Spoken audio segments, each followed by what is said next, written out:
हम बात करेंगे सीटेट के प्रीवियस ईयर पेपर के बारे में, जो एग्ज़ाम्स के लिए इम्पॉर्टेंट है। 2.5 घंटे का पेपर है, 13/1/2023 को हुआ था। सबसे पहले चाइल्ड डेवलपमेंट पेडागोजी आती है। पहला क्वेश्चन है कि बाल विकास की गति, से आंसर हो जाएगा ऑप्शन डी में व्यक्तिगत विभिन्नताएं होती हैं और कुछ हद तक सुनियोजित और क्रमानुसार होती है। हमारी एक्सप्लेनेशन है कि बाल विकास की जो गति होती है उसमें क्या होती हैं, व्यक्तिगत यानी अलग अलग विभिन्नताएं होती हैं, कुछ हद तक सुनियोजित होती है और क्रम से होती है। वहीं एक बच्चा एक क्रमबद्ध क्रम में विकसित होता है, जो सभी बच्चों में कैसा होता है, लगभग समान सा होता है। विकास की दर और गति ये भी अलग अलग मामलों में अलग अलग होती है, लेकिन जितने भी बच्चे होते हैं उनमें विकास रूप का क्रम जैसा होता है, लगभग एक जैसा ही होता है। इस प्रकार मानव का विकास कुछ सिद्धांतों पर आधारित है। जन्म से पहले और प्रसव के बाद मनुष्य का जन्म से पूर्व और प्रसव के बाद मनुष्य का जो विकास है वो एक विश्वरूप या फिर सामान्य अनुक्रम का पालन करता है। शारीरिक विकास, पेशी और भाषा विकास और बौद्धिक निश्चित क्रमों में होता है। नेक्स्ट है कि किस उम्र में बच्चों के क्रियाकलाप प्रमुखता बड़ी मांसपेशियों के स्थूल गति के प्रयोग पर केंद्रित होते हैं बजाय सूक्ष्म गति के। से आंसर हो जाएगा ऑप्शन है इन्फेंसी, शेषावस्था। एक्सप्लेनेशंस भी कह रही है कि शेषावस्था में जो बच्चों के क्रियाकलाप होते हैं वो मुख्य रूप से बड़ी मांसपेशियां होती हैं, इनकी स्थूल गति के प्रयोग पर केंद्रित हैं बजाय छोटे छोटे गति के कार्य के। स्थूल गत्यात्मक कौशल वे होते हैं जिन्हें चलने, संतुलन बनाने, दौड़ने और घसीट कर चलने जैसे कार्यों को करने के लिए जो बड़ी मांसपेशियां हैं उनके समूह के उपयोग की उन्हें आवश्यकता होती है। वही जो सूक्ष्म गत्यात्मक कौशल है जिनमें कलाई, हाथ, अंगुलियां, पैर की उंगलियां, अंगूठों के हाथ साथ सूक्ष्म कार्य करने के लिए छोटी मांसपेशियों के समूह की क्या होते हैं, उपयोग की आवश्यकता होती है। नेक्स्ट है कि वह प्रक्रिया जिसमें युवा पीढ़ी रोजमर्रा की अंतःक्रिया से सामाजिक प्रक्रियाओं को सीखती है क्या कहलाती है। इसे आंसर हो जाएगा सोशलाइजेशन, समाजीकरण। ठीक है, वह प्रक्रिया समाजीकरण कहलाएगी जिसमें जो युवा पीढ़ी है वो रोजमर्रा की अंतःक्रिया से समाज की प्रक्रियाओं को सीखेगी। एक्सप्लेनेशंस भी है कि समाजीकरण वह प्रक्रिया है जिसमें युवा पीढ़ी रोजमर्रा से अंतःक्रिया से सामाजिक प्रक्रियाओं को सीखती है। समाजीकरण बच्चों को सामाजिक, भावात्मक और संज्ञानात्मक कौशल प्रदान करता है जिससे वे समाज में सफलतापूर्वक कार्य कर पाने में कैसे हो, सक्षम हो। ये कौशल समाज की संस्कृति पर भी निर्भर करता है। नेक्स्ट है कि जीन पियाजे के अनुसार किस अवस्था में शिशु शारीरिक क्रियाओं के साथ संवेदी अनुभवों का समन्वय करके दुनिया की खोज करता है। से आंसर हो जाएगा ऑप्शन बी, संवेदी चालक अवस्था। जीन पियाजे ने 4 अवस्थाएं दी है जिसमें पहली है संवेदी चालक अवस्था, ये 0 से 2 वर्ष तक है। दूसरी है पूर्व संक्रियात्मक, ये 2 से 7 है। तीसरी है मूर्त, 7 से 11 है। चौथी है अमूर्त, 11 से 18 किशोरावस्था तक है। तो जीन पियाजे के अनुसार वे अवस्था जो है वो संवेदी गामक अवस्था दूसरी अवस्था कहलाती है जिसमें संवेदी अनुभवों का समन्वय करके दुनिया की खोज करता है। जीन पियाजे के अनुसार संवेदी चालक अवस्था 0 से 2 वर्ष में शिशु है वो शरीर की क्रियाओं के साथ संवेदी अनुभवों का समन्वय करके दुनिया की खोज करता है। अर्थात शिशु अपनी जो इंद्रियां हैं उनके माध्यम से, अपने कार्यों के माध्यम से दुनिया के बारे में सीखता है। इसके कई चरण होते हैं, पूर्व संक्रियात्मक 2 से 7, मूर्त संक्रियात्मक 7 से 11, अमूर्त या औपचारिक 12 से 18 उससे ऊपर होती है। नेक्स्ट है कि जीन पियाजे के सिद्धांतों में एक बच्ची जो मानती है कि कार सजीव है क्योंकि वह चलती है क्या प्रदर्शित करती है। तो हमारा सही आंसर इसमें हमारा हो जाएगा ऑप्शन ए, जीववादी सोच। ठीक है, ये एनिमिस्टिक थिंकिंग को बताती है। हमारा एक्सप्लेनेशन भी है कि जो जीन पियाजे थे उनके संज्ञानात्मक विकास की जो पूर्व संज्ञानात्मक अवस्था जो 2 से 7 वर्ष तक होती है दूसरी, इसमें बच्चा जीववादी दृष्टिकोण को प्रदर्शित करता है जो इस विश्वास को दर्शाता है कि जो निर्जीव वस्तुएं हैं वे जीवित प्राणी हैं। और हम कह भी सकते हैं कि जीन पियाजे के सिद्धांत में एक बच्ची ये भी मानती है कार कैसी है, सजीव है क्योंकि वो क्या करती है, चलती है। ये जीववादी सोच को प्रदर्शित करती है।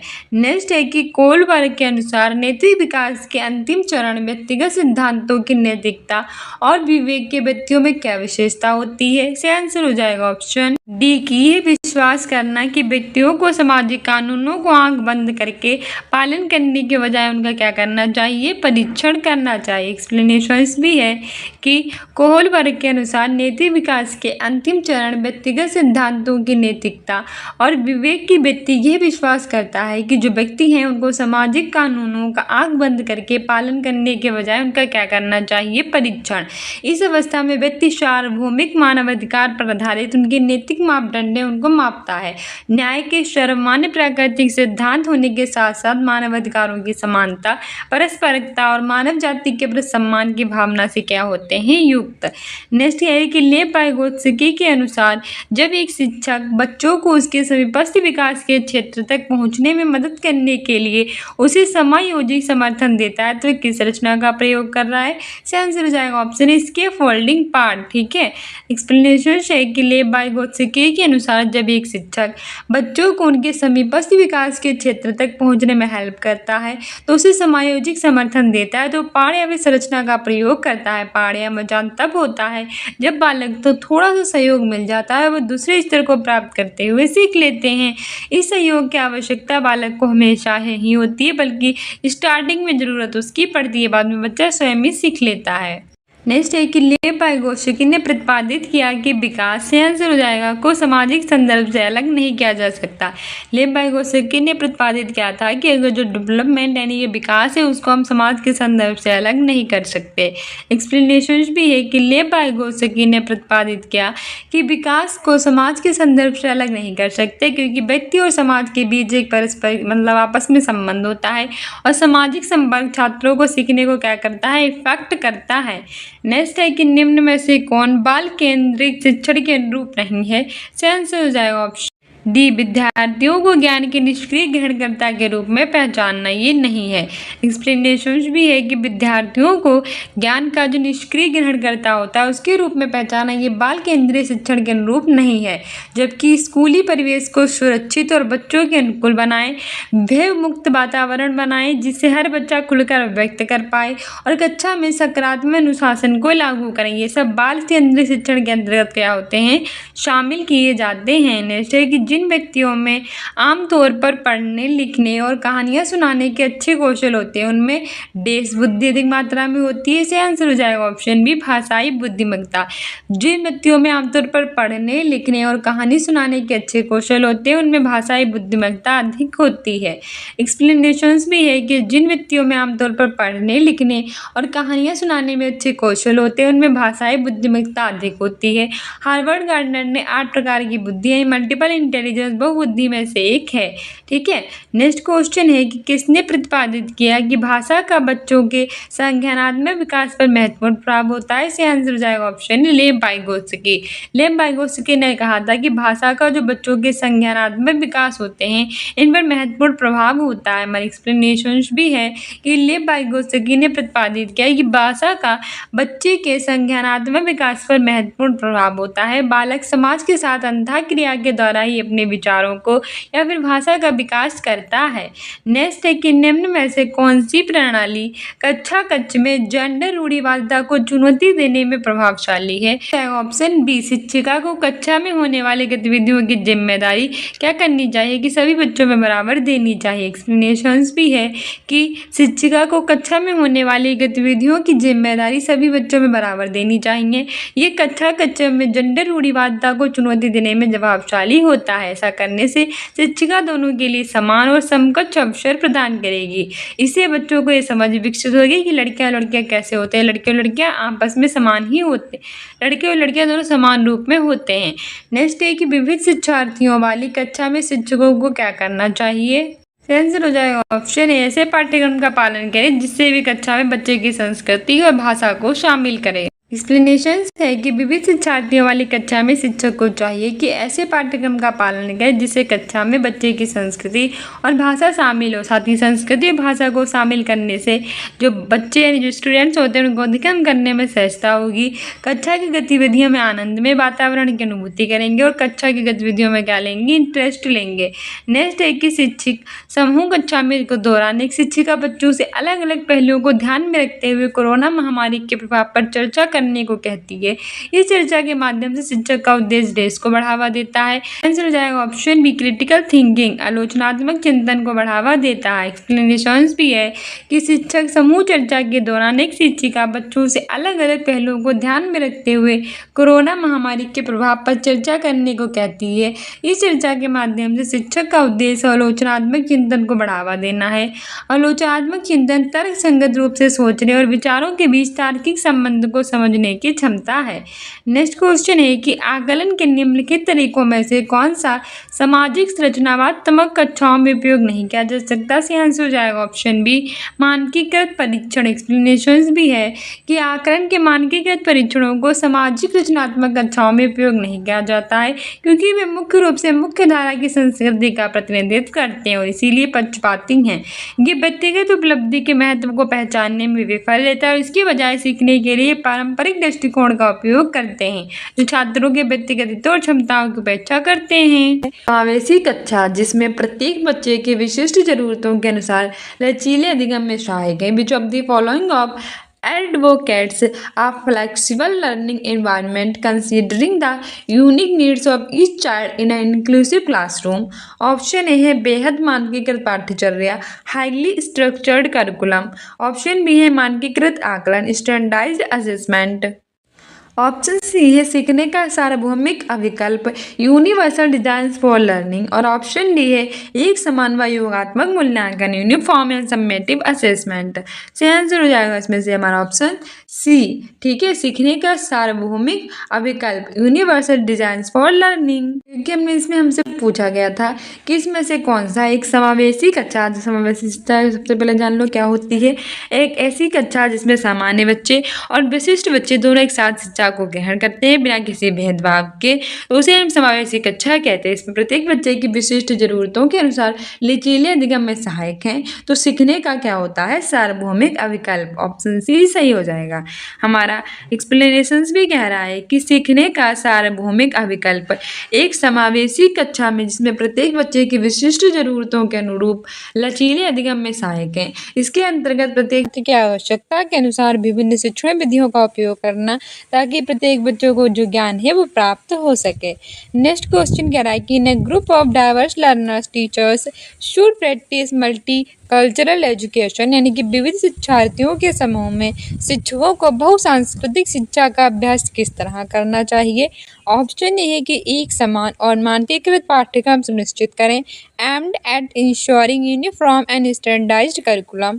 ऑप्शन बी है कि एक समान और मानकीकृत आकलन सुनिश्चित करें by using uniform and standardised assessment.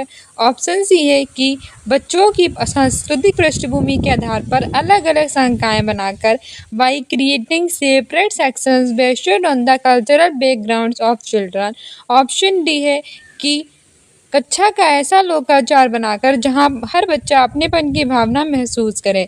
Y creating a classroom ethos where every child feels a sense of belongings. से आंसर हो जाएगा इसमें से हमारा ऑप्शन डी कि कक्षा का ऐसा लोकाचार बनाकर जहां हर बच्चा कैसा करे अपनेपन की भावना महसूस करे। सीखने का सार्वभौम कह रही है कि विविध शिक्षार्थियों के समूह में शिक्षकों को बहुसांस्कृतिक शिक्षा का अभ्यास में कक्षा के वातावरण को ऐसा लोकाचार बनाना चाहिए जहां हर बच्चा अपनेपन की जो भावना है उसको महसूस कर सके।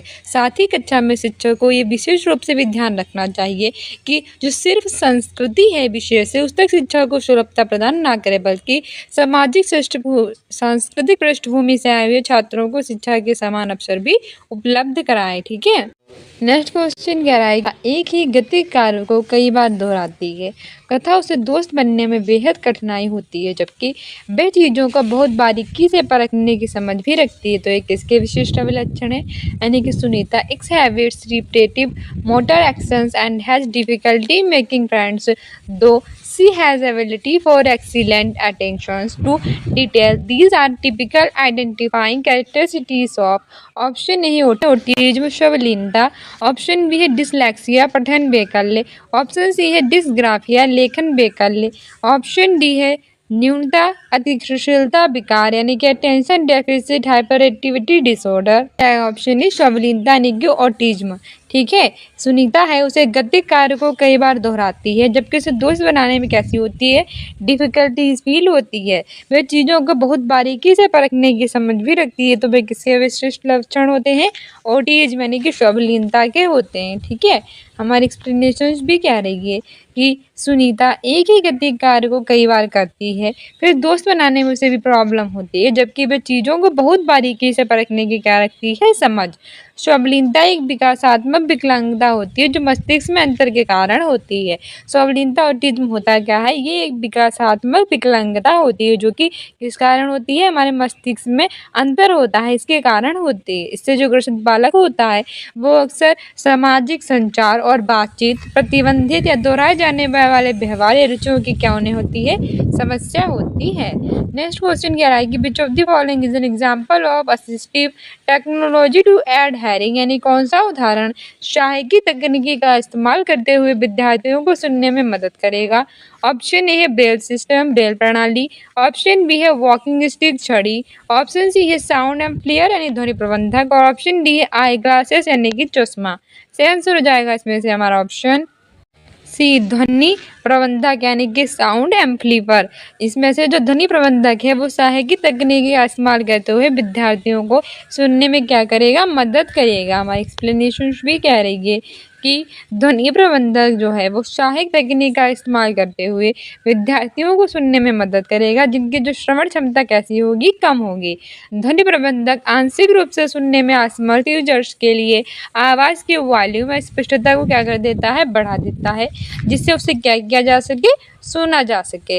नेक्स्ट क्वेश्चन कह रहा है कि which of the following are important characteristics of creativity, यानी कि इसमें से कौन सी है जो रचनात्मकता की महत्वपूर्ण विशेषता है?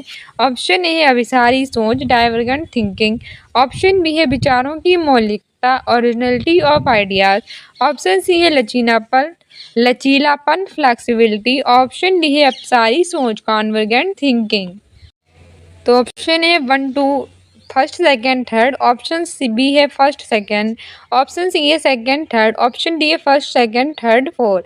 से आंसर हो जाएगा इसमें से हमारा option A, first second and third. इसमें से हमारा जो डाइवर्ट थिंकिंग अभिसारी सोच है, ओरिजिनलिटी ऑफ आइडियाज विचारों की मौलिकता है, फ्लेक्सिबिलिटी यानी लचीलापन है, ये तीनों क्या होते हैं? रचनात्मकता की महत्वपूर्ण विशेषताएं होती हैं। ठीक है, हमारा एक्सप्लेनेशन भी कह रहा है कि रचनात्मकता नवीन विचारों को उत्पन्न करने और उन्हें विचार में वास्तविकता से प्रकट करने की क्या होती है? कैपेसिटी यानी कि क्षमता होती है। इसे एक नए परिप्रेक्ष्य का निर्माण करके कुछ मूल उत्पन्न करने की संज्ञानात्मक क्षमता के रूप में ही भी हम मानते हैं। और रचनात्मकता की विशेषताएं क्या होती हैं? ये अभिसारी चिंतन से संबंधित होता है जो एक से अधिक दृष्टिकोणों द्वारा समस्याओं को हल करने की विधि को क्या करता है? संदर्भित करता है। रचनात्मकता की क्या विशेषताएं होती हैं? एक किस पर संबंधित होता है? अभिसारी चिंतन पर संबंधित होता है जो क्या करता है कि एक से अधिक दृष्टिकोण द्वारा समस्याओं को हल करने की विधि को संदर्भित करता है। फिर कह रहा है कि रचनात्मकता के लिए जो मौलिकता है उसकी आवश्यकता होती है, क्योंकि क्या होता है कि एक नए दृष्टिकोण की पेशकश करके कुछ मूल उत्पन्न करने की क्या होती है? संज्ञानात्मक क्षमता होती है। एक मौलिक उत्पाद के रूप में मानव मन को समझने के लिए, व्यक्त करने के लिए और उसकी सराहना करने की भी क्षमता है। रचनात्मकता में लचीलापन विभिन्न प्रकार के विचारों को उत्पन्न करने की क्षमता को संदर्भित करता है, जैसे कि किसी विशेष वस्तु के विभिन्न उपयोगों के बारे में सोचना था। जो विकल्प है वो बिल्कुल सही है। नेक्स्ट क्वेश्चन कह रहा है कि for effective learning teacher should ensure that the learning activities, यानी कि प्रभावशाली अधिगम के लिए शिक्षकों को सुनिश्चित करना चाहिए कि शिक्षण की गतिविधियां, ऑप्शन ए कि विद्यार्थियों के पूर्व ज्ञान पर आधारित हों व उसे आगे बढ़ाए, build on the previous understanding of the student and further it. Option B है कि केवल पाठ्य पुस्तक के ज्ञान की पुनरुक्ति पर केंद्रित हो, are aimed to only reproduce knowledge from the text book. Option C है असंदर्भित और प्रतिरूपित हो, आर डिकंस्ट्रक्चुअलाइज्ड एंड डिपर्सनलाइज्ड। और ऑप्शन डी है बेहद जटिल और अमूर्त हो, are extremely complex and abstract. सही आंसर हो जाएगा इसमें से हमारा ऑप्शन ए कि विद्यार्थियों के पूर्व ज्ञान पर आधारित और उसे आगे बढ़ाए। ठीक है, प्रभावशाली अधिगम के लिए शिक्षकों को सुनिश्चित करना चाहिए कि शिक्षण की गतिविधियां विद्यार्थियों के पहले के ज्ञान पर कैसी हों आधारित और उसे कैसे बढ़ाएं, आगे बढ़ाएं।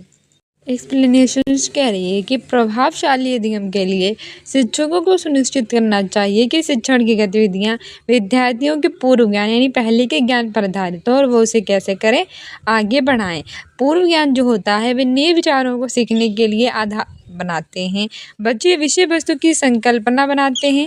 शिक्षण और अधिगम की प्रक्रिया के दौरान जो नए विचार और अनुभव होते हैं उनको आसानी से क्या करते हैं, समझते हैं। जो उनके पास चर्चा के विषय के बारे में पूर्व ज्ञान के आधार पर होता है और यह अध्ययन के लिए उनके आधारभूत ज्ञान को भी क्या कर देता है, मजबूत कर देता है। नेक्स्ट क्वेश्चन कह रहा है कि बच्चों में वैकल्पिक अवधारणाएं, alternative conceptions among children. Option ए कि उनकी आत्म केंद्रित तथा तर्क शून्य सोच को दर्शाती हैं, reflect the egocentric and irrational thinking of children. Option B है केवल उच्च बुद्धि लब्धि वाले विद्यार्थियों में पाई जाती हैं, are found only in children with very high IQ levels. Option C ये सीखने की प्रक्रिया में बाधा डालती हैं तथा उन्हें दंडित करना चाहिए, are an obstacles to learning and should be punished. और ऑप्शन डी है कि बच्चों की अपने आसपास की घटनाओं के बारे को बनाएं सह सिद्धांतों को दर्शाती हैं, are the naive theories that children construct about phenomenon around them। सही आंसर हो जाएगा इसमें से हमारा ऑप्शन डी कि बच्चों की अपने आसपास की जो घटनाएं होती हैं उनके बारे में बनाएं और सह सिद्धांतों के क्या करती हैं, दर्शाती हैं। हमारी एक्सप्लेनेशंस भी कह रही है कि बच्चों में वैकल्पिक अवधारणाएं बच्चों के अपने आसपास की घटनाओं के बारे में बनाएं सह सिद्धांतों को दर्शाती हैं और वैकल्पिक अवधारणाएं बच्चों के अध्ययन की क्षमता से मध्यस्थ करने में भी क्या होती हैं, सार्थक हैं। और अगला क्वेश्चन कह रहा है कि शिक्षक प्रभावी समस्या समाधान को प्रोत्साहित कर सकते हैं, यानी कि teachers can encourage effective problem solving by, यानी कि जो टीचर्स होते हैं वो जो प्रॉब्लम सॉल्विंग यानी समस्या समाधान है उसको प्रभावी रूप से कैसे प्रोत्साहित कर सकते हैं। ऑप्शन ए कि अपनी कक्षा में कई दृष्टिकोणों और अनुमानों को हतोत्साहित करके, discouraging multiple perspective and guesses in her class. देखो ये तो गलत हो जाएगा क्योंकि आपको कुछ टर्म्स है वो याद रखने होंगे, इसमें से अपने आप ही बताता है कि मैं गलत उत्तर हूँ क्योंकि इसने हमसे पूछ रहा है कि समस्या समाधान को प्रोत्साहित कैसे कर सकते हैं, यानी कि समस्या समाधान उसके हम आगे कैसे बढ़ा सकते हैं। तो उसमें बोला है कि हतोत्साहित करो, हतोत्साहित करेंगे अगर दृष्टिकोण को बच्चों की कक्षा में तो वो तो इससे कुछ होगा ही नहीं, तो बच्चों के लिए गलत साबित होगा ना, ये तो निगेटिव में चला जाएगा, तो ये सही नहीं है। दूसरा कह रहा है कि बच्चों को सहज अनुमान लगाने के लिए प्रोत्साहित करके, encouraging children to make intuitive gestures, ऐसा कर सकते हैं, पर आगे भी देख लेते हैं। तीसरा कह रहा है कि समस्या का चरण दर चरण समाधान लिखकर, तीसरा कह रहा है कि समस्या का चरण दर चरण समाधान लिखकर, writing step by step solution to the problem. और ऑप्शन डी कह रहा है कि पाठ्य पुस्तक ज्ञान के पुनरुत्पादन पर ध्यान केंद्रित करके, focusing on the reproduction of text book knowledge. तो इसमें से देखो सबसे अच्छा तो मुझे लग रहा है ऑप्शन बी वाला कि बच्चों का जो सहज अनुमान है उसको लगाने के लिए क्या करना, प्रोत्साहित करना है। ठीक है, तो हम प्रभावी समस्या समाधान को प्रोत्साहित कर सकते हैं बच्चों के सहज अनुमान लगाने को प्रोत्साहित करके, क्योंकि आपने देखा होगा कि जो बच्चे होते हैं वो अपने ऐसे गेस लगाने लगते हैं चीज़ों का, तो उसको हम क्या कर सकते हैं, प्रोत्साहित करके हम इसको बढ़ावा दे सकते हैं। हमारी एक्सप्लेनेशन भी कह रही है कि बच्चों को सहज अनुमान लगाने के लिए प्रोत्साहित करके शिक्षक है वो प्रभावी समस्या समाधान को क्या कर सकता है, प्रोत्साहित। सहज अनुमान द्वारा बालकों की जो चिंतन क्षमता है उसको विकास होता है, साथ ही कोई भी प्रॉब्लम होती है उसको हल करने के लिए दृष्टिकोण भी प्रदर्शित किया जाता है, जिससे शिक्षक को उनके अध्ययन के स्तरों को समझने में क्या मिलती है, सहायता मिलती है, यानी कि बहुत ईजिली जो होते हैं वो टीचर उसको समझ पाते हैं। नेक्स्ट क्वेश्चन कह रहा है कि कम उपलब्धि वाले बच्चों के कक्षा शिक्षक के रूप में आपको निम्नलिखित में से कौन सी रणनीति सबसे अधिक उपयोगी लगती है। As the class teacher of an underachieving child which of the following facility strategies do you think would be most useful, यानी कि क्या है कि जो आप कम उपलब्धि वाले बच्चों के कक्षा शिक्षक हैं, ठीक है, इसके लिए आपको कौन सी रणनीति सबसे कम लगेगी उपयोगी। तो ऑप्शन है कि विद्यार्थियों को उसकी कम उपलब्धि पर एक लंबा व्याख्यान दें, give the student a long lecture on the achievement on his achievement. तो ये सब बकवास है कि व्याख्यान वगैरह तो नहीं देना चाहिए, इससे बच्चे बोर हो जाते हैं और वो ज़्यादा इंटरेस्ट लेकर नहीं सुनते हैं।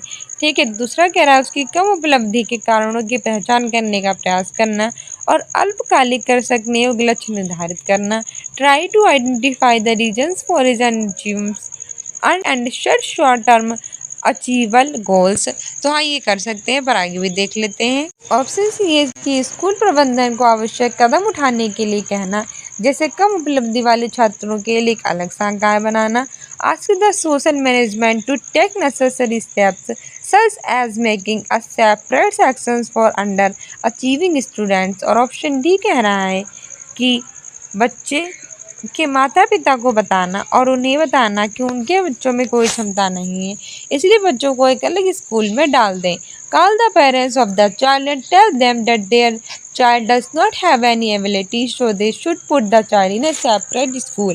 कितना बकवास ऑप्शन है, इसको तो कभी बढ़ावा देना ही नहीं चाहिए कि हमें बच्चों की उपलब्धि जो है उसको कम है तो उसे और भी कम कर दें, यानी कि उसे अलग थलग कर दें। ये नहीं है, हमसे पूछ रहा था कि कम उपलब्धि वाले बच्चे हैं उनका अच्छा शिक्षक है, तो उसके लिए आपको सबसे अच्छी रणनीति कौन सी लगेगी? तो सही आंसर हो जाएगा इसमें से हमारा ऑप्शन बी, कि उसकी कम उपलब्धि के कारणों की हम पहचान करने का क्या करें, प्रयास करें, और अल्पकालिक कर सकने योग्य जो लक्ष्य उसको भी क्या करें, निर्धारित करें। ऑप्शन बी ही हमारा सही हो जाएगा, क्योंकि सबसे अच्छा ऑप्शन हमारा यही है आंसर। हमारा एक्सप्लेनेशन भी कह रही है कि एक कम उपलब्धि वाले बच्चों में उनके एक अच्छा शिक्षक के रूप में आपको उसकी कम उपलब्धि कारणों की पहचान करने का क्या करना चाहिए, प्रयास। साथ ही अल्पकालिक कर पाने योग्य लक्ष्य निर्धारित करना। इस प्रकार की रणनीति में क्या होते हैं, बहुत ही ज़्यादा उपयोगी लगती हैं। नेक्स्ट क्वेश्चन कह रहा है कि बच्चों में अवधारणात्मक समझ को सक्षम करने के लिए इनमें से कौन सी महत्वपूर्ण गतिविधि है? Which of this is important activity to enable conceptual understanding in children? Option A है संवाद डायलॉग, ऑप्शन बी है लेक्चर व्याख्यान, ऑप्शन सी है प्रत्यक्ष निर्देश डायरेक्ट इंस्ट्रक्शंस, ऑप्शन डी है रिवॉर्ड्स यानी कि पुरस्कार। सेंस हो जाएगा ऑप्शन ए संवाद यानी कि डायलॉग। सही है, बच्चों में जो अवधारणात्मक सजम होती है, अवधारणात्मक समझ होती है यानी कि अंडरस्टैंडिंग होती है, उसको सक्षम करने के लिए सबसे महत्वपूर्ण गतिविधि जो होती है वो संवाद यानी कि डायलॉग ही होता है। हमारी एक्सप्लेनेशन भी कह रही है कि बच्चों में अवधारणात्मक समझ को सक्षम करने के लिए संवाद जो होते हैं वो महत्वपूर्ण गतिविधि होते हैं। संवादात्मक होने के नाते एक शिक्षक को संबोधित करके छात्र शिक्षक बातचीत के माध्यम से सीखने को क्या बनाता है, सुगम बनाने के द्वारा सीखने की सुविधा प्रदान करने का भी उसे प्रयास करना चाहिए। नेक्स्ट क्वेश्चन कह रहा है कि according to national education policy 2020 experimental learning will be adopted in all stages. What is not correct with respect to experimental learning? पहला है कि it makes the teacher more active in the teacher learning process than the student. दूसरा है कि it helps in connecting past experience to gaining new knowledge and transfer of positive learning. तीसरा है कि it is completely based on the promotion of traditional books knowledge. और option चौथा है कि it emphasise on development real and scientific understanding in students through experience and experiment. पहला है कि दूसरा चौथा सही है, दूसरा है कि पहला तीसरा सही है, तीसरा है कि पहला चौथा सही है, चौथा है कि दूसरा और तीसरा सही है। सही हो जाएगा ऑप्शन बी के इसमें से हमारा पहला और जो तीसरा है वो सही है। ठीक है, हमारी एक्सप्लेनेशन भी कह रही है कि राष्ट्रीय शिक्षा नीति 2020 के अनुसार, एक्सप्लेनेशन भी कह रहा है कि राष्ट्रीय शिक्षा नीति 2020 के अनुसार सभी चरणों में अनुभवात्मक अधिगम को अपनाया जाएगा, जिसमें यह प्रस्तावित किया जाता है कि अनुभवात्मक अधिगम को वैचारिक समझ को बढ़ावा देने के लिए प्रोत्साहित किया जाना चाहिए, क्योंकि अनुभवात्मक जो अधिगम है वह सक्रिय भागीदारी के माध्यम से अनुभव प्राप्त करके सीखने को क्या करता है, संदर्भित। ठीक है, इसके गलत कथन निम्न होते हैं, जैसे कि ये छात्रों की तुलना में जो शिक्षण अधिगम प्रक्रिया है उसमें शिक्षक को अधिक सक्रिय बनाता है, साथ ही पूरी तरह से पारंपरिक किताबी ज्ञान के प्रचार पर आधारित होता है, अतः भी उपयुक्त उत्तर है। ठीक है,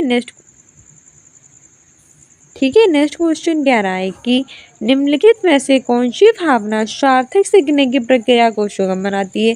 which of the following emotions facilities the process of meaningful learning. यानी इसमें से वो हमारी कौन सी भावना होगी जो सीखने की प्रक्रिया को क्या बनाएगी, सुगम यानी कि आसान बनाएगी?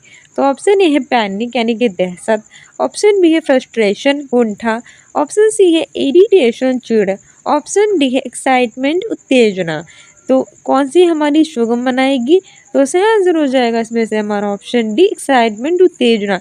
ये सीखने को कैसे बनाती है? सुगम। लेकिन पैनिक होना, इरिटेशन होना, फ्रस्ट्रेशन होना, ये सब निगेटिव में चले जाते हैं। ठीक है, तो हमारा सही आंसर ऑप्शन डी ही सही हो जाएगा। हमारा एक्सप्लेनेशन कह रही है कि उत्तेजना सार्थक सीखने की प्रक्रिया को सुगम बनाती है और सीखने के लिए बालक स्वयं के सीखने के लक्ष्यों को विकसित करने और प्राप्त करने के लिए कैसा होता है? जिम्मेदार होता है।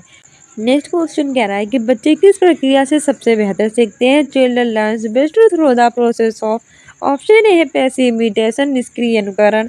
ऑप्शन बी है वेधन व प्रत्यय स्मरण, drill and recall. Option C है रटकर स्मरण, रोड मेमोराइजेशन। ऑप्शन डी है निर्देशित खोज, गाइडेड डिस्कवरी। सही आंसर हो जाएगा ऑप्शन डी, गाइडेड डिस्कवरी, निर्देशित खोज। बच्चे किस प्रकार की प्रक्रिया से सबसे बेहतर सीखते हैं? तो निर्देशित खोज से सबसे बेहतर सीखते हैं। एक्सप्लेनेशन भी कह रहा है कि बच्चे निर्देशित खोज प्रक्रिया के द्वारा सबसे बेहतर सीखते हैं। इससे भी छात्र अपने आप खोज करके, अवलोकन और निरीक्षण करके सत्य की खोज करता है। हार्वर्ड स्पेंसर ने भी कहा है कि बालकों जितना कम से कम संभव हो जाएगा उतना अधिक से अधिक संभव को खोजने के लिए प्रोत्साहित करेंगे। यानी कि जितना कम से कम संभव हो जाए, यानी कि बालकों को जितना कम से कम संभव हो बताया जाए उसका अधिक अधिक क्या करते हैं? खोजने के लिए प्रोत्साहित होते हैं। नेक्स्ट क्वेश्चन कह रहा है कि which of the following is a higher order ability that involves thinking about one's own thinking. यानी कि निम्नलिखित में से कौन सा उच्च स्तरीय कौशल है जिसमें अपनी सोच के बारे में सोचना शामिल है? ऑप्शन ए है रिकॉल, प्रत्याहार। ऑप्शन बी है कंडीशनिंग, अनुबंधन। ऑप्शन सी है मेटाकॉग्निशन, अधिसंज्ञान। ऑप्शन डी है रिपीटेशन, पुनरावृत्ति। सही आंसर हो जाएगा इसमें से हमारा ऑप्शन सी, मेटाकॉग्निशन यानी कि अधिसंज्ञान। ठीक है, इसमें से उच्च स्तरीय कौशल अधिसंज्ञान है जिससे अपनी सोच के बारे में सोचना क्या होता है? शामिल होता है। हमारी एक्सप्लेनेशन भी कह रही है कि अधिसंज्ञान उच्च स्तरीय कौशल होता है, इससे अपनी सोच के बारे में सोचना शामिल है। जब हम अपने स्वयं के संज्ञानात्मक कार्यों को नियंत्रित करते हैं जिन्हें हम क्या कहते हैं? अधिसंज्ञान। ये छात्रों के विचारों को अलग बनाता है और स्वयं की जो कार्य क्षमता है उसको नियंत्रण करने में भी क्या करता है? सहायता करता है। नेक्स्ट क्वेश्चन कह रहा है कि teachers can encourage children to become intrinsically motivated by. Option A है यानी कि शिक्षक बच्चों को आंतरिक रूप से प्रेरित होने के लिए क्या कर सकते हैं? ऑप्शन ए है कि अनुबंधन के तरीकों का प्रयोग, use of methods of conditioning. Option B है उचित पुरस्कार देना, giving appropriate rewards. Option C है कि दंड का प्रयोग, बाय यूज ऑफ पनिशमेंट। और ऑप्शन डी है विद्यार्थियों की अभिरुचि को ध्यान में रखना, बाय कंसीडरिंग स्टूडेंट्स इंटरेस्ट्स। सही आंसर हो जाएगा इसमें से हमारा ऑप्शन डी, कि विद्यार्थियों की अभिरुचि को ध्यान में रखना।